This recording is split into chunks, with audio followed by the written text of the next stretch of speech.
16वां अध्याय कश्यप द्वारा अदिति को पयोव्रत का उपदेश। सुखदेव जी बोले, हे राजन, जब दैत्यों ने इंद्रपुरी पर अपना अधिकार जमा लिया और देवता भयभीत होकर वहां से भाग गए, तब देव माता अदिति अनाथ की तरह शोकाक्रांत हो उठी। एक समय कश्यप जी समाधि से निवृत्त होकर उसके आश्रम में गए। उसमें न उत्सव था न आनंद।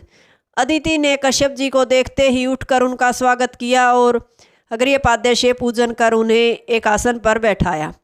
कश्यप जी ने पत्नी को चिंताग्रस्त देखकर पूछा, प्रिय, मेरे यहाँ न रहने पर तुम्हारा चित्त उद्विग्न रहा होगा, इसलिए क्या किसी ब्राह्मण या अतिथि का तुमसे अनादर हो तो नहीं हुआ? क्योंकि तुम बड़ी चिंतित और अस्वस्थ जान पड़ती हो। जिस गृहस्थ के घर में अतिथि निराश होकर लौटता है, वह उसे अपना पाप दे और उसका पुण्य लेकर चला जाता है।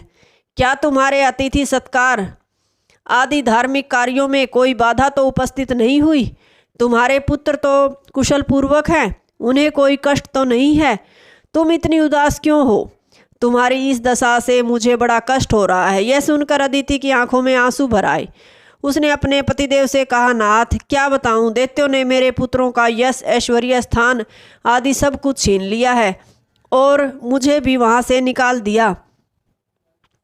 दुख के अथाह समुद्र में मैं डूब रही हूँ, आप मेरा उद्धार करें। सुखदेव जी ने कहा, हे राजन, अदिति का कथन सुनकर कश्यप जी मुस्कुराते हुए पत्नी से बोले, हो, भगवान की माया बड़ी प्रबल है। सारे जगत को उसने स्नेह पास से बांध रखा है।